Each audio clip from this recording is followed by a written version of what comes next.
Bonjour, bonjour, c'est Kay Tarot, j'espère que vous allez bien. Bienvenue à vous dans cette guidance sentimentale intemporelle. On va aller faire un peu de prédictif aujourd'hui, on va aller voir ce qui arrive pour vous au niveau sentimental. Peu importe votre situation, on va faire un état des lieux de toute façon en début de chaque tas. Donc, pour vous aider à choisir, j'ai pris des cartes avec des animaux. On a en premier le renard avec le 27, en deuxième l'étoile de mer avec le 59 et en troisième le chat avec le 13. Voilà, vous prenez le tas qui vous appelle le plus. S'il y en a plusieurs, comme d'habitude, vous pouvez aller les voir. Il y a peut-être des messages à recevoir. Et puis voilà, je vous laisse choisir et je vous dis à tout de suite pour votre guidance. Aujourd'hui, cette vidéo est en partenariat avec Présage, la première application de voyance française créée en 2016. Donc Présage, c'est une petite équipe d'une dizaine de voyants qui sont triés sur le volet et qui vont répondre à toutes vos questions. Les réponses sont toujours de vive voix et sous 24 heures. Et puis en plus, vous gardez l'historique de vos échanges. Vous pouvez aussi demander des consultations au téléphone ou en visio avec le voyant de votre choix. Et ce dernier vous rappellera dans l'heure. Voilà. Enfin, sachez qu'en cliquant sur le lien et en téléchargeant l'application, vous soutenez directement la chaîne et mon travail. Bienvenue à vous qui avez choisi le premier tas avec le renard. Alors, on va aller voir les énergies dans lesquelles vous êtes au niveau sentimental en ce moment pour voir si ça résonne. Si ce n'est pas le cas, c'est peut-être que ce tas n'est pas pour vous. Dans ce cas-là, vous pouvez aller en voir un autre. Et puis, c'est une guidance générale. Donc, vous prenez ce qui résonne, vous laissez le reste de côté. Et puis, si vous voulez approfondir, je propose des guidances privées, soit sur l'application Présage qui est partenaire de cette vidéo, où je vous rappelle dans l'heure, soit via mon adresse mail et vous avez toutes les infos en barre de description. Alors,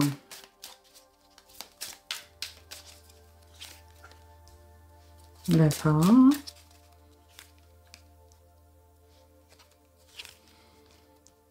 Alors, moi j'ai des personnes là où vous êtes quelque part un petit peu en hésitation.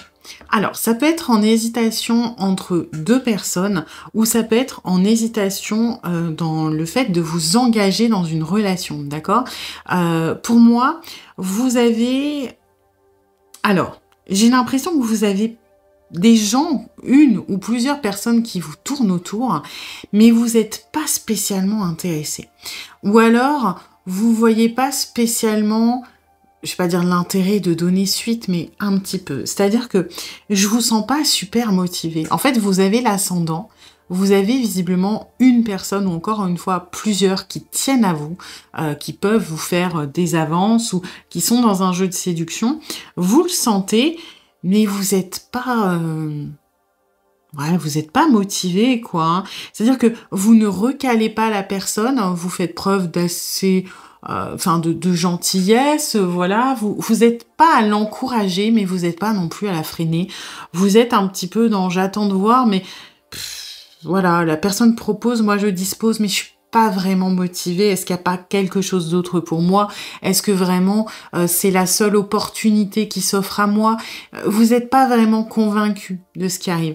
Ça peut pour certains d'entre vous être un ex ou une ex, hein, qui revient un petit peu dans le paysage ou qui lâche pas l'affaire, mais moi je vous sens particulièrement détaché. Pour moi, il y a une opportunité, ou encore une fois plusieurs, mais vous n'êtes pas spécialement... voilà. Vous n'êtes pas au taquet, vous n'êtes pas super décidé par rapport à ça. Pour certains d'entre vous, c'est l'opportunité en elle-même qui est pas forcément ultra intéressante. Pour d'autres, c'est est-ce que j'ai aussi envie de renoncer à mon célibat? Est-ce que là, ça en vaut le coup? Peut-être pas. Donc, on est un petit peu à une stagnation que vous maintenez parce que vous n'êtes pas plus enthousiasme que ça par rapport à ce qui vous est présenté actuellement. Donc, on va dire que vous êtes célibataire pour la majorité. Certains d'entre vous peuvent être en couple, mais il y a une sorte de désintérêt dans ce cas-là pour la relation, où vous hésitez à rompre. Mais voilà, on est un petit peu dans un creux où il se passe pas grand-chose.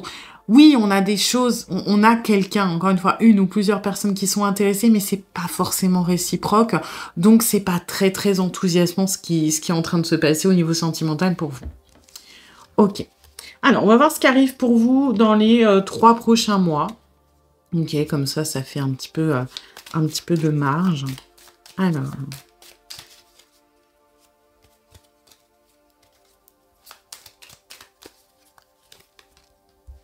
Ouais. Ça m'étonne pas, hein. On est dans les conflits d'intérêts et vous êtes déjà dedans de toute façon. Qu'est-ce que je fais? Est-ce que je m'engage dans cette opportunité, mais je suis pas motivée? Est-ce que je mets un terme à la situation en fait dans laquelle je suis actuellement? C'est-à-dire ma relation, mon célibat, cette hésitation entre plusieurs personnes peut-être. Vous avez un choix à faire et un choix qui est déterminant. Si vous êtes dans le creux au niveau sentimental aujourd'hui, c'est parce que quelque part vous refusez de vous positionner. Donc c'est un petit peu normal. Si vous faites stagner les choses stagnent par conséquence. Donc on est sur un petit peu quelque chose qui n'avance pas. Donc oui, c'est pas étonnant. Vous arrivez à une période qui est alors cruciale. Ça va pas changer votre vie, mais ça va relancer ou du moins débloquer votre vie sentimentale. Vous allez devoir prendre position d'une manière ou d'une autre et peser le pour et le contre. Parce que visiblement, si vous en êtes à ce stade, c'est que quelque part, il y a des choses qui sont en jeu. Hein. On a ce conflit d'intérêts qui est quand même bien marqué sur ce 5 de carreau. Ouais, bah oui. Ouais, on est dans les 5. Hein. On est dans les 5. Effectivement, hein, quelque part, je pense que vous êtes, si vous n'arrivez pas à vous positionner aujourd'hui, c'est parce que vous êtes à la fois bien seul et à la fois bien quand vous êtes accompagné et à la fois vous êtes mal quand vous êtes seul et vous êtes mal quand vous êtes accompagné. Vous n'arrivez pas à trouver ce juste milieu en fait. Il y a les deux situations ne vous conviennent pas. C'est-à-dire que être seul, c'est bien parce qu'il y a des choses auxquelles vous tenez, qui sont positives là-dedans, mais d'un autre côté, vous vous sentez peut-être un petit peu abandonné, un petit peu, seul, hein, de toute façon, dans le sens négatif.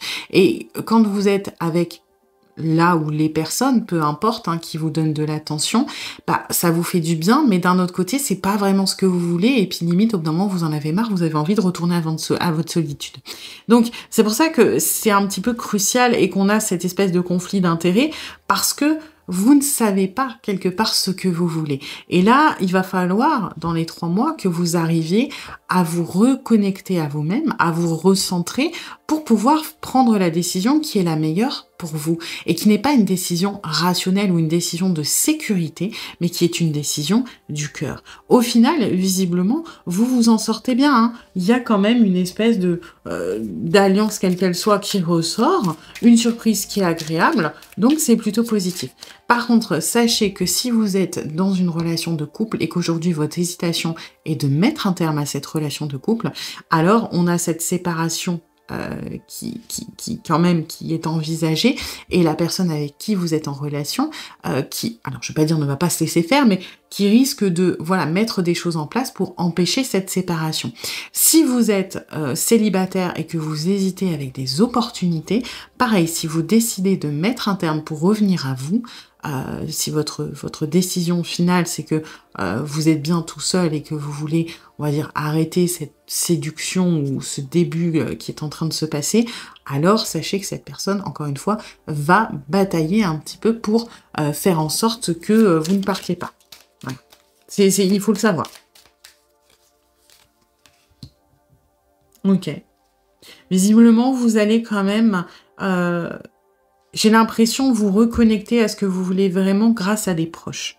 Ok, ça peut être des amis, ça peut être de la famille. C'est ce qui va libérer la route un petit peu du 6 de cœur et vous aider à faire le point sur ce que vous voulez réellement. Et non pas sur ce 5 de carreau qui est quand même très mental. Hein. Ça parle de conflit d'intérêts généralement au sens large. Et donc, un conflit d'intérêts, c'est l'intérêt. C'est le pragmatique, c'est l'investissement, c'est le retour, c'est l'analyse. Et là, vous allez passer de décision, on va dire d'une hésitation qui est mentale, à une reconnexion au cœur. Donc ça, c'est plutôt bien. Ouais.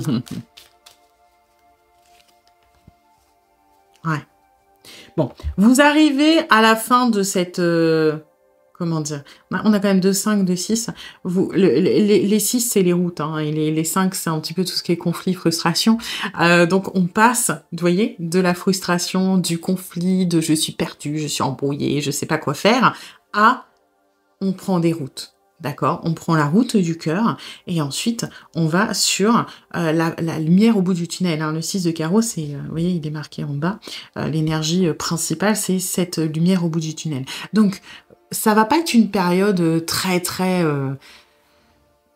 comment dire, pump it up, vous rencontrez des gens et on vous simplifie le problème. Non, ça va être une période d'introspection pour vous, d'accord? Une période où vous allez avancer, vous allez évoluer, vous allez vous reconnecter à ce qui est bon pour vous et visiblement, vous allez prendre des décisions qui vont relancer plus tard votre vie sentimentale vers quelque chose qui vous correspond plus, d'accord? N'hésitez pas, et visiblement c'est ce qui va se passer, à vous reposer sur des personnes de confiance, sur des amis, sur la famille, sur des choses, des personnes qui peuvent vous soutenir en évitant, attention, de vous confier à la personne en question qui est concernée. Parce que il ou elle n'est absolument pas objectif. Et finalement, si vous parlez, si vous comptez sur cette personne pour vous aider à prendre une décision, ce ne sera pas la vôtre. Ce sera la décision de facilité et c'est ce risque qu'on a un petit peu ici. Voilà. Donc, pour vous, pour les 3 mois, eh bien, la fin de cette situation de stagnation et un renouveau, du coup, au niveau de la vie sentimentale parce que vous sortez de tout ça et vous ouvrez les portes pour que d'autres choses puissent arriver à vous. Donc, c'est plutôt positif. C'est un petit peu long, mais voilà, on part d'une période qui est quand même importante. Pourquoi? Le choix que vous allez faire n'est pas forcément... encore une fois, ça va pas changer votre vie du tout au tout, mais ça va quand même changer la situation sentimentale dans laquelle vous êtes et aussi vous, votre comportement et vos attentes au niveau sentimental parce que vous allez vous reconnecter à vous-même. Voilà. Eh bien écoutez, j'espère que cette guidance vous aura plu, vous aura surtout aidé. Si c'est le cas, eh bien n'hésitez pas à liker, à partager, à commenter, à vous abonner. Et puis moi, eh bien je vous dis à bientôt pour une nouvelle guidance. Bienvenue à vous qui avez choisi le deuxième tas avec l'étoile de mer. Alors, on va aller voir dans quelles énergies vous êtes au niveau sentimental en ce moment, histoire de faire le tri. Si ça résonne, tant mieux. Sinon, c'est peut-être que ce tas n'est pas pour vous. Et dans ce cas-là, vous pouvez en voir un autre. Et puis, c'est une guidance générale. Donc, vous prenez ce qui résonne, vous laissez le reste de côté. Et puis, si vous voulez approfondir, je propose des guidances privées, soit sur l'application Présage, qui est partenaire de cette vidéo, ou je vous rappelle dans l'heure, soit via mon adresse mail. Et vous avez toutes les infos en barre de description. Alors...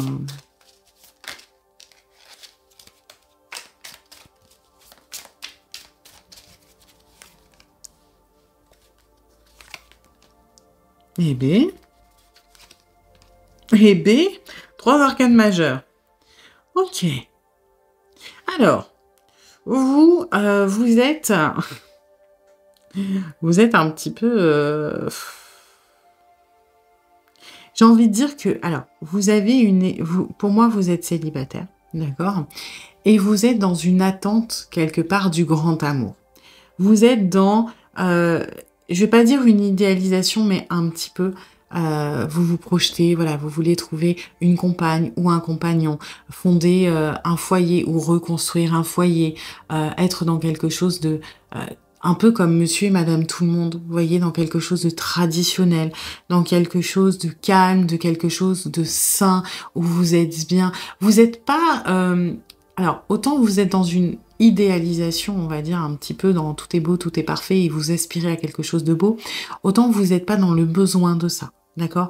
J'ai pas, j'ai des gens qui sont matures, j'ai des gens qui ont roulé leur bosse, qui ont pas mal vécu sur le plan sentimental et qui aujourd'hui ont décidé de se choisir eux-mêmes. C'est-à-dire, moi, ma vie, elle est bien, j'avance pour moi, je fais mes trucs, je suis équilibrée, ou du moins j'essaie de l'être, hein. Peut-être que vous avez des 3 petits problèmes dans votre vie personnelle, c'est possible, mais vous savez vous faire passer avant, vous êtes l'acteur de votre vie, l'acteur principal, et aujourd'hui, vous voyez la relation sentimentale comme un bonus, comme une cerise sur le gâteau.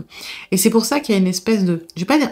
Je dis idéalisation, mais c'est pas quelque chose de négatif dans le sens où c'est plutôt que vous savez ce que vous voulez, et quelque part, vous n'avez pas envie de rogner pour prendre le premier truc qui vient, et alors que ça ne vous correspondra pas. Vous préférez attendre, vous préférez être dans la mesure, vous préférez être dans la modération, pour trouver ce qui vous correspond, pour trouver quelque chose qui est bon pour vous et non pas aller vous perdre dans une relation parce qu'elle se présente et parce que ça peut vous amener un peu d'attention. Non, vous êtes suffisamment bien avec vous-même pour ne pas vraiment être dans cette nécessité ou cette dépendance, quelque part. Donc c'est plutôt positif. Des gens assez sages, encore une fois, assez mesurés, qui ont, je trouve, eu une belle évolution personnelle sur le plan sentimental. Vous avez vécu beaucoup de choses, vous avez grandi, et aujourd'hui, quelque part, vous cherchez l'équilibre, vous cherchez, oui, la cerise sur le gâteau, la relation qui rendrait votre vie un peu plus belle, mais dont votre vie ne dépendrait pas. Donc c'est plutôt sain, c'est plutôt beau. Vous êtes ouvert ou ouverte à ce qui peut se présenter à vous, sans vous précipiter dedans, sans non plus écarter trop durement les choses qui arrivent, hein. C'est-à-dire qu'on n'est pas dans le jugement, on laisse des chances, on attend de voir ce qui arrive, mais moi je sais ce que je veux. Donc c'est plutôt un bel état d'esprit. Ok. Alors, du coup, on va aller voir ce qui arrive pour vous dans les 3 mois au niveau sentimental. Alors...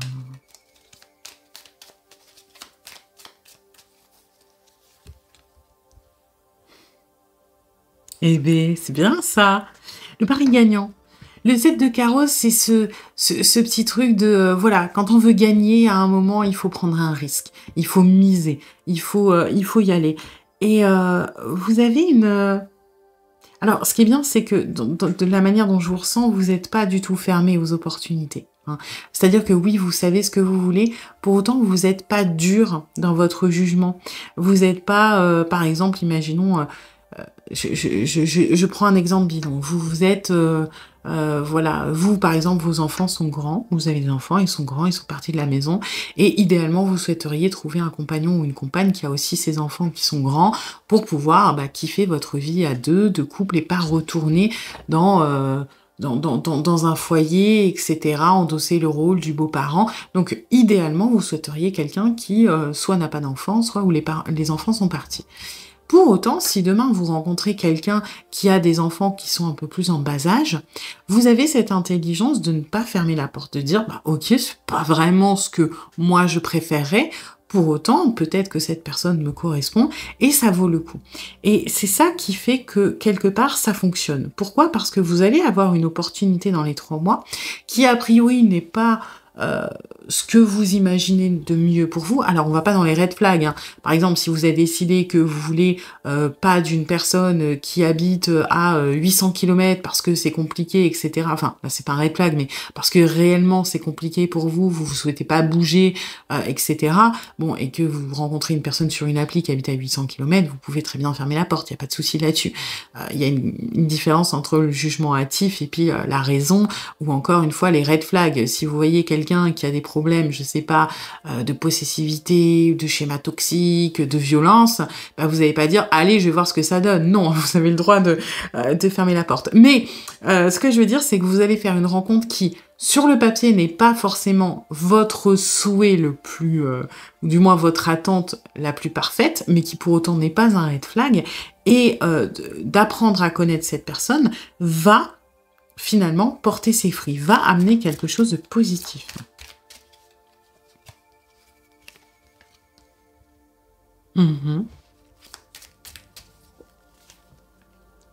Ouais. Alors, pour moi, vous allez... Alors, c'est marrant parce que j'ai pas... en fait, le truc des enfants, par exemple, ça peut être ça. Ça peut être, par exemple, où vous dites, moi, je veux pas d'une personne qui... Je veux une personne qui est au clair dans sa vie sentimentale, qui est célibataire, qui sait ce qu'il veut ou ce qu'elle veut. Et puis, vous allez rencontrer quelqu'un qui est en cours de divorce.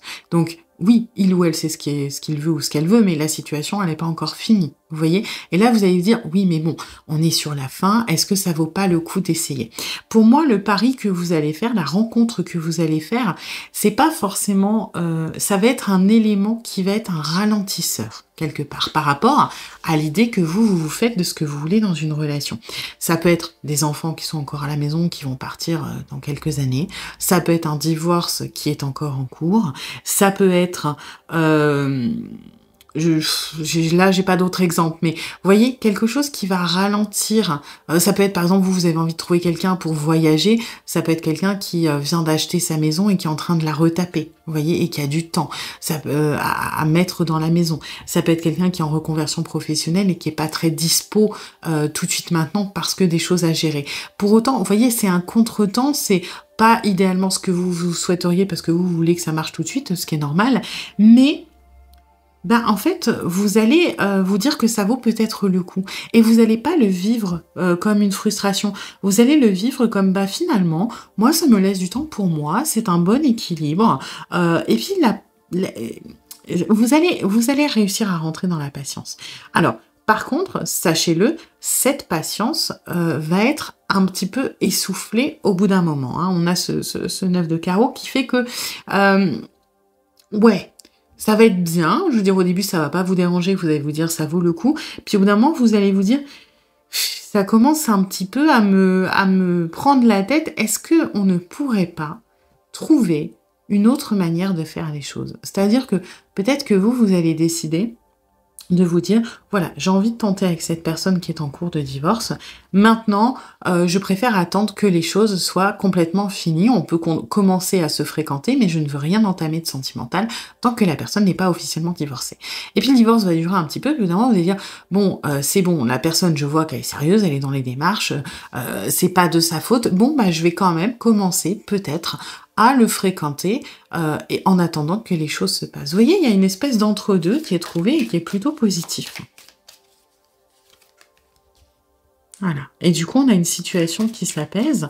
On a beaucoup de tendresse, je trouve. Ah, d'accord. Alors, déménagement précipité. Peut-être pour certains, il va y avoir un mouvement précipité. Moi, j'ai plutôt que ça va être lent au début. Vous allez trouver une espèce de terrain d'entente, de compromis. Alors au début, ça ne vous gêne pas, après c'est un peu frustrant. Il y a un apaisement qui se trouve. Et puis, une fois que l'apaisement est trouvé, moi j'ai l'impression que, bam, ça bouge. Hein. Après, ça s'enchaîne un petit peu. Je dirais que... Moi, ce qui me gêne dans ce 2 de pique, c'est que généralement, il y a des informations qui sont cachées. D'accord. Et j'ai l'impression que quelque part, alors c'est pas qu'on va vous la faire à l'envers, hein, pas du tout, parce que de toute façon ça se finit bien. Hein, on a ce 3 de trèfle. J'ai l'impression que la situation va s'apaiser pendant un moment. Et c'est pas vraiment le déménagement précipité que je ressens. Alors pour certains, en fait, une fois que ça va s'apaiser, ça va aller très vite.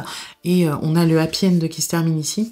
Pour d'autres, vous allez avoir du mal à faire confiance, en fait. Ça va durer un petit peu plus dans le temps, les ralentissements. Et vous allez vous dire qu'on vous cache des choses. Vous allez vous psychoter un petit peu et vous allez ralentir pour vous mettre en période d'observation. Donc là, on est sur deux types. Voilà, on est en guidance générale. Vous verrez comment ça se passe au moment où ça se passera. Soit après l'apaisement, on a le happy end et les choses se lancent vite. Soit après l'apaisement, on a cette espèce de « j'arrive pas à me laisser aller, j'ai l'impression qu'on me l'a fait à l'envers, donc je vais ralentir les choses ». En finalité, ça reste quand même toujours positif. Donc c'est une belle rencontre que je vous invite à explorer et à saisir, donc du coup, dans les 3 mois. Voilà. Eh bien écoutez, j'espère que cette guidance vous aura plu, vous aura surtout aidé. Si c'est le cas, bien n'hésitez pas à liker, à partager, à commenter, à vous abonner. Et puis moi, eh bien je vous dis à bientôt pour une nouvelle guidance. Bienvenue à vous qui avez choisi le 3e tas avec le chat. Alors, on va aller regarder dans quelles énergies vous êtes au niveau sentimental en ce moment pour voir si ça résonne. Si ce n'est pas le cas, c'est peut-être que ce tas n'est pas pour vous. Dans ce cas-là, vous pouvez en voir un autre. Et puis, c'est une guidance générale. Donc, vous prenez ce qui résonne, vous laissez le reste de côté. Et puis, si vous voulez approfondir, je propose des guidances privées, soit sur l'application Présage, qui est partenaire de cette vidéo, où je vous rappelle dans l'heure, soit via mon adresse mail. Et vous avez toutes les infos en barre de description. Alors, d'accord.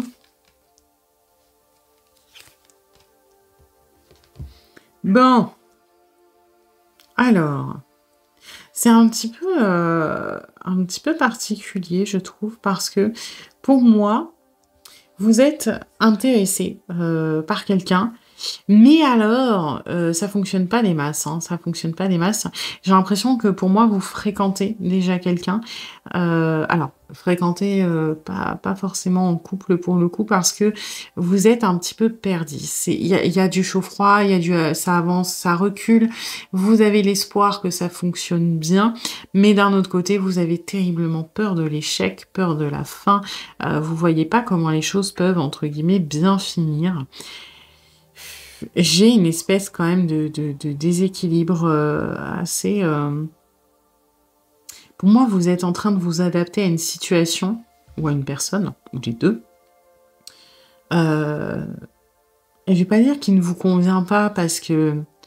Là, en fait, pour moi, vous êtes en train de vous adapter à une situation qui ne vous convient pas parce que la personne vous convient, malgré ses blocages, ses défauts, peu importe. Et vous êtes assez confiant sur le fait que ça avance, sur le fait qu'il y a eu de l'avancement, sur le fait que il y a quelque chose qui mérite que l'on se batte pour, mais j'ai l'impression que vous savez plus par quel bout y prendre, en fait. J'ai l'impression que vous savez plus quoi faire, comment faire en sorte que ça avance, comment... J'ai l'impression que vous avez plus tant peur de perdre la personne que ça. Vous tenez à elle, c'est pas le souci, mais vous avez passé cette peur de le perdre ou de la perdre. Mais c'est juste que la situation actuelle, encore une fois, ne vous convient pas et vous ne savez pas comment la faire évoluer. Vous savez que ça pourrait, hein, vous voyez que ça peut bien se passer, mais vous, en fait, voilà, vous êtes là, vous savez qu'on va là, il n'y a pas de souci, vous voyez que c'est la bonne direction, mais vous avez aucune foutue idée de comment on relie les deux points. Et vous voyez même pas comment c'est possible et comment vous allez faire. Voilà, donc pour moi, on est dans une... Vous êtes déjà dans une sorte de relation, alors elle peut être officielle, elle peut être officieuse, vous vous fréquentez, vous êtes... peu importe, je dirais même pour certains, vous pouvez même être en couple. Toujours est-il que il y a ce truc de j'en ai marre de m'adapter parce que ça ne fonctionne pas. J'en ai marre que ça prenne autant de place dans ma vie parce que j'ai l'impression que le reste de ma vie se délite ou s'essouffle ou part un peu en couille. J'ai l'impression de m'être trop fait passer derrière et je peux pas rattraper les morceaux de ma vie qui sont en train de partir un peu en sucette, plus porter cette relation. Donc oui, je sais que ça va bien se passer, je sais que ça en vaut le coup, mais aujourd'hui je suis fatiguée et j'ai plus envie parce que je ne vois même pas comment je peux bouger cette relation. Voilà, donc on a quand même un déséquilibre aussi qui est marqué entre la vie personnelle et cette relation qui a pris de la place. Et aujourd'hui, je vais pas dire une impossibilité, mais une difficulté à faire cohabiter les deux quelque part. Hein. Ok, alors on va aller voir ce qui arrive pour vous dans les 3 mois au niveau sentimental.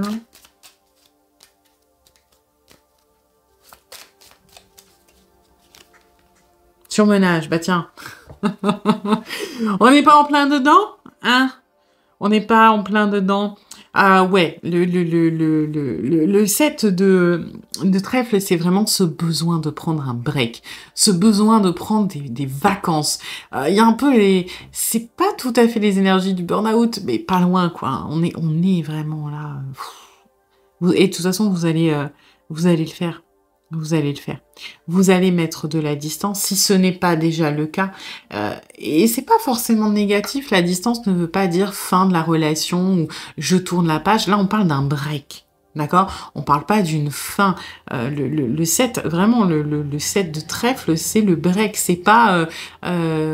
ah oui, je sais que le break, ça fait très ado, on fait un break, on verra plus tard, mais c'est vraiment cette énergie-là, on n'est absolument pas dans l'envie de mettre un terme à la relation, juste de prendre des vacances, de se ressourcer, de se reconnecter à soi, peut-être de faire le tri dans notre vie qui s'est un petit peu qui est un peu parti en sucette parce que on tenait plus trop les rênes, parce qu'on était trop concentré sur cette relation, et là, vous allez, je vais pas dire en faire les frais, mais pour moi, soit vous en faites déjà les frais, soit ça va pas tarder, et vous allez être obligé de prendre ce break, de toute façon. Après, j'ai pas l'impression qu'il soit mal vécu, hein. C'est plutôt... c'est nécessaire. Et voilà. Hein. Besoin d'évasion, ne cédez pas à la panique. Voyez, on est dedans. Vous devez revenir à vous. Et vous allez le faire. Vous allez le faire. Alors, je pense que ce qui va être compliqué pour vous, ça va être de faire ce break et de vous dire que...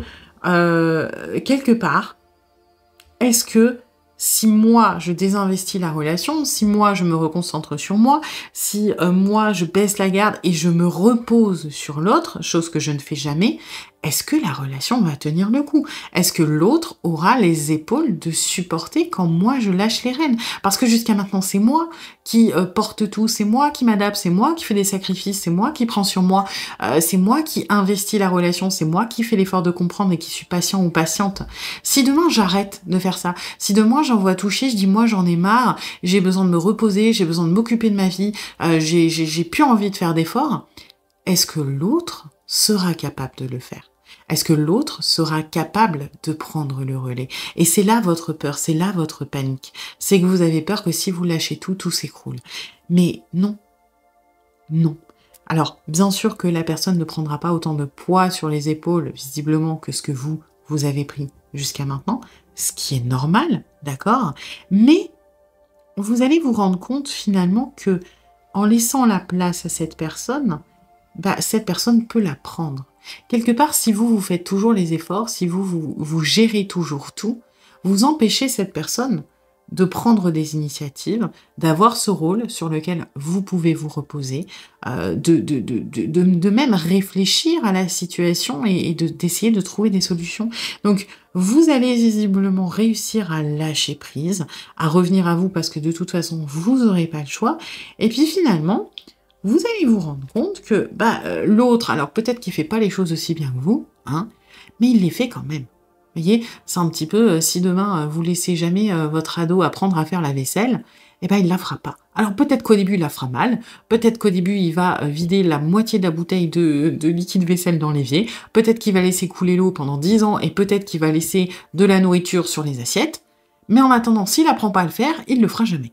Il faut que ça passe par, entre guillemets, mal faire. Ça fait partie de l'apprentissage, ça fait partie de la formation. Et si vous ne laissez pas la personne se former et essayer, il ou elle n'apprendra jamais à le faire. Et c'est ce qui va se passer dans les 3 mois.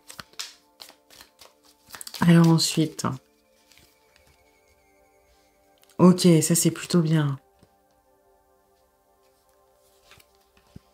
Ok, on est bien. On est bien parce que vous voyez, vous libérez du temps. En fait, de manière générale, cette guidance parle beaucoup de vous. Hein. Elle parle beaucoup de votre état à vous, psychologique, émotionnel, votre surmenage, vos envies, vos besoins que vous avez trop longtemps mis de côté et qui font qu'aujourd'hui vous êtes dans ce surmenage. Et on arrive à quelque chose de beaucoup plus individuel, de beaucoup plus personnel, de beaucoup plus tourné sur soi. Vous allez vous rendre compte que la personne, oui, elle est peut-être pas aussi efficace que vous, mais elle essaye. Et vous allez vous rendre compte que finalement, c'est positif. Vous voyez, cette rentrée d'argent, moi je le vois comme une remise en mouvement. Une remise en mouvement de la relation sous un nouveau jour, quelque part. La rentrée d'argent, c'est la rentrée émotionnelle, c'est la rentrée de l'investissement de l'autre. Oui, vous lui laissez sa place, donc forcément, la personne s'investit et vous allez pouvoir avoir beaucoup plus de temps à vous, avec beaucoup plus de sérénité. Vous allez enfin pouvoir lâcher toute la pression que vous mettez sur les épaules pour vous concentrer sur ce qui est fort important pour vous, ce qui est bon pour vous, votre professionnel, votre santé, peu importe ce qui là est en train de lâcher. Dans les 3 mois, vous allez pouvoir y revenir sereinement. Au début, ce sera pas évident, ce sera parce que vous n'aurez pas le choix, quelque part, et à contre-cœur parce que vous n'allez pas être bien. Et finalement, avec le temps, vous allez pouvoir lâcher et enfin pouvoir vous mettre dans votre bulle, vous dire c'est bon, je pense à moi. Si je laisse la relation de côté, c'est bon, je sais que il ou elle va s'en occuper. Alors ce sera pas fou, mais ce sera fait. Si je laisse la vaisselle s'empiler parce que je me suis cassé le dos et je peux plus sortir de mon lit, je sais que mon ado il va la faire. Ce sera pas parfait. Peut-être qu'il va me coûter cher en eau et en liquide vaisselle. Peut-être que des fois faudra gratter un peu l'assiette ou la remettre au sale, mais ce sera fait et moi je vais pas me retrouver avec une montagne de vaisselle à faire et on peut plus manger parce qu'il y a rien de propre. Vous voyez? Et vous allez pouvoir le faire avec sérénité. Donc c'est plutôt génial. Vous allez accepter quelque part l'aide que l'autre va investir dans la relation. Même si elle est pas folle, même si elle est maladroite, vous allez vous rendre compte que c'est bien et que ça vous permet de retourner à vous. Donc, peu importe dans quelle situation vous êtes aujourd'hui, l'équilibre qui n'était plus là, parce que vous étiez clairement déséquilibré entre votre vie personnelle et cette relation, va se retrouver sereinement dans les 3 mois. Et ça, c'est génial. Voilà. Eh bien, écoutez, j'espère que cette guidance vous aura plu, vous aura surtout aidé. Si c'est le cas, eh bien, n'hésitez pas à liker, à partager, à commenter, à vous abonner. Et puis moi, eh bien, je vous dis à bientôt pour une nouvelle guidance.